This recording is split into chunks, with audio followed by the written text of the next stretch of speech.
अरुण साहब एक बात बताएं, मैंने जो कल रिक्वेस्ट करी थी कि हर बंदा सर्वे करके आए, क्या किसी ने किया होगा?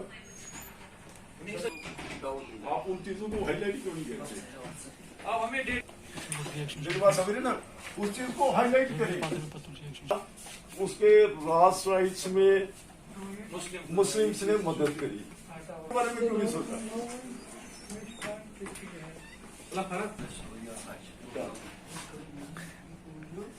चलो अमजद। सर कल कुछ खबरें सामने आ रही थी कि सेंट्रल एजेंसीज ने पासपोर्ट ऑफिस को रेड किया है, उसके बारे में जानना चाहेंगे, थोड़ी सी डिटेल आपसे लेना चाहेंगे कि वो विजिट आखिर किस रिलेटेड था। मैं उसके साथ में एक चीज़ पूछूं, मैंने कल ओपन डामिन में पब्लिक को बोला था, जब मेरे पास मीडिया की कॉल आई, मैंने एक रिक्वेस्ट करी थी कि आप फंक्शनिंग ऑफ पासपोर्ट ऑफिस के बारे में 10 लोगों से सर्वे करें और मुझे ये बताएं कि क्या पासपोर्ट ऑफिस अच्छा काम कर रहा है, नहीं कर रहा है, क्या for the betterment of Kashmir बीबी नागर ने यहाँ आने के बाद कुछ अच्छा काम किया है, क्या जो हाजीज को मैंने स्मूथ लाइन किया, जो विद इन 2 डे उनको पासपोर्ट देते हैं हम लोग, क्या वो अच्छा था? यहाँ तक जो कल की बात है, मेरे से अभी भी पहले भी सभी लोग क्वेश्चन कर रहे थे कि आप बताएं कल क्या था, तो क्या ये बेहतर नहीं है कि ये आप एसीबी से पूछें कि व्हाट वाज दैट? कल न्यूज़ पब्लिसाइज करी, एसीबी ने रेड करी। अब मुझे रेड के मायने बताएं। एंटी करप्शन ब्यूरो या सीबीआई रेड कहाँ करती है? जहाँ फाइनेंशियल ट्रांजैक्शन है। फाइनेंशियल ट्रांजैक्शन में अगर पैसे का लेन देन हुआ है, किसी ने कुछ मांगा है, किसी ने कुछ दिया है, तो उसको ट्रैप करते हैं, ऑन द स्पॉट अरेस्ट करते हैं। Is it? यही है। एसीबी ने नहीं बोला। कल जिस मीडिया ने ब्रेकअप किया एसीबी रेड पासपोर्ट ऑफिस, उसके बाद में उसी ने कंडेम्ड करा कि डायरेक्टर एसीबी से that was not raid, that was a routine check. अब मैंने अभी थोड़ी देर पहले बोला कि मैं खाली अपनी फंक्शनिंग के बारे में जानना चाहता, जैसे मैंने पहले भी बोला कि मीडिया तीसरी आंख है। मैंने ये भी रिक्वेस्ट करी, जिन्होंने मुझे फ़ोन करा कि सर आप इसके बारे में बताएं, मैंने उनको बोला आप कल आना, और रिक्वेस्ट करी कि 10 लोगों से पूछ के आना, क्या नागर साहब ने कुछ यहाँ पे अच्छा किया है कि नहीं किया है। जो मैंने अभी आपको स्क्रीन में, अगर आप इसके शॉट लेने, मैंने जो बोला कि whole office including my APO that's under CCTV surveillance,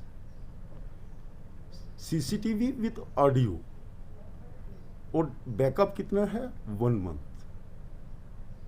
मुझे नहीं लगता है कि किसी और ऑफिस में, स्पेसिफिकली जेएनके में, कि कोई ऐसा ऑफिस होगा जो वीडियो और ऑडियो रिकॉर्डिंग दोनों रखता हो। मुझे नहीं लगता है कि कोई ऐसा है सिस्टम कि जो इस तरीके से विद इन डे हाजीज को पासपोर्ट देता है, विद इन डे।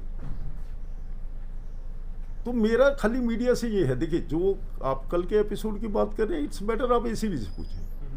लेकिन अगर थोड़ा सा हम लोग हिस्ट्री में जाएं तो जी, पासपोर्ट ऑफिस के अंदर से कहीं एडवर्स खबरें आई हैं, जिसमें हमने कई बार ऐसा भी सुना है कि पासपोर्ट डिले होते हैं, फिर उसके बाद डील्स भी की जाती हैं, ऐसी भी शिकायतें सामने हैं। और कुछ रिपोर्ट्स ये भी कहती हैं कि कुछ एडवर्स बैकग्राउंड रखने वाले लोगों को भी पासपोर्ट मिले।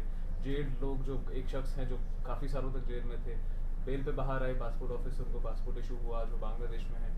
तो ऐसे इंसिडेंट्स हुए हैं यहाँ पर कि जिनके बेसिस पर कुछ फाइल चेकअप्स हो सके, आप उसको कैसे? आप देखिए, मैं एक चीज़ बताता हूँ। There are 2 channels. फर्स्ट, मेरे पास कोई भी एप्लीकेंट आता है, जैसे अभी मैडम के बारे में मुझे पूछा गया कि महबूबा मुफ्ती मैडम का आपके पासपोर्ट क्यों रिजेक्ट किया, हम उसकी वेरिफिकेशन किसको भेजते हैं? Addition DG CID, SSP and final addition DG CID.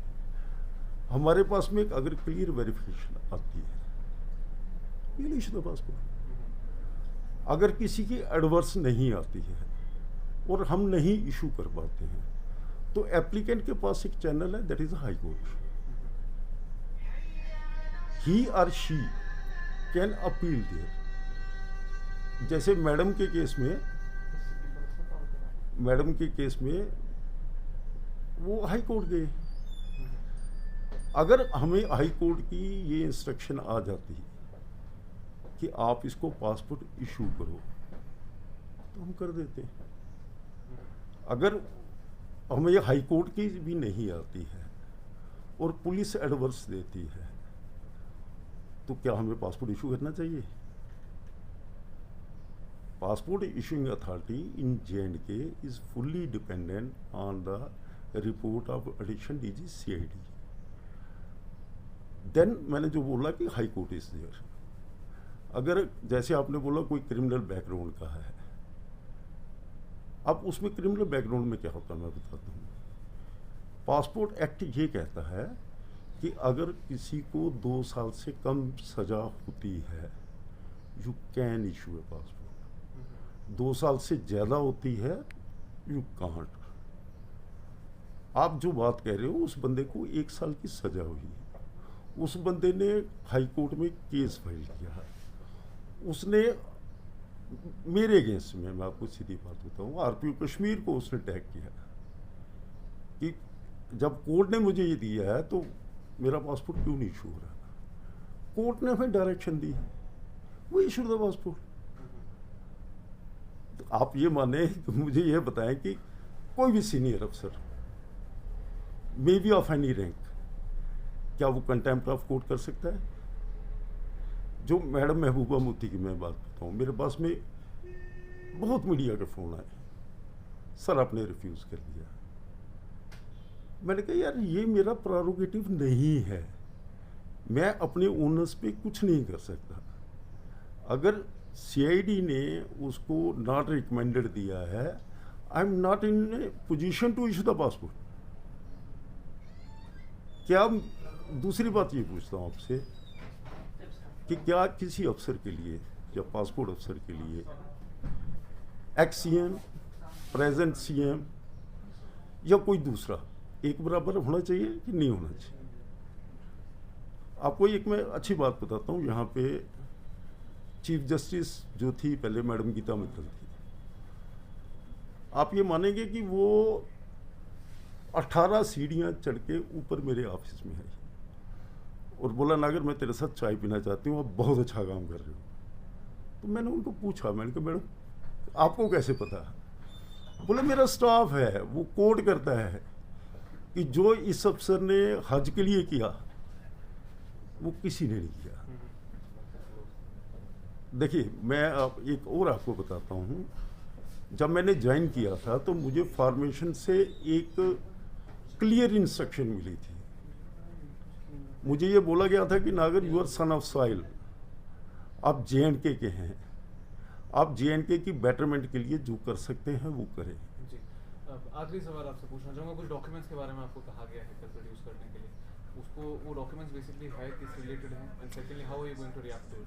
देखिए मैं एक चीज़ बताता हूँ, उसमें स्पेसिफिकली इन कश्मीर कोई भी कंसर्न पुलिस अफसर जो है जिसको किसी भी उसमें है कि उसको डिटेल चाहिए या किसी फाइल की इंफॉर्मेशन चाहिए, उसका एक सेट प्रोसीजर है, वो एक ब्लैक एंड वाइट में देंगे और हम उनको दे देंगे क्योंकि ऑनलाइन सिस्टम है. ऑनलाइन सिस्टम में एवरीथिंग इज ट्रांसपेरेंट. और सेकंड मैंने आपको ये बताया, आपको मैं आपके कैमरामैन से भी बोलूँगा कि एक बार इसको देखें कि क्या ऐसे वीडियो ऑडियो वाली ट्रांसपेरेंसी किसी ने रखी है.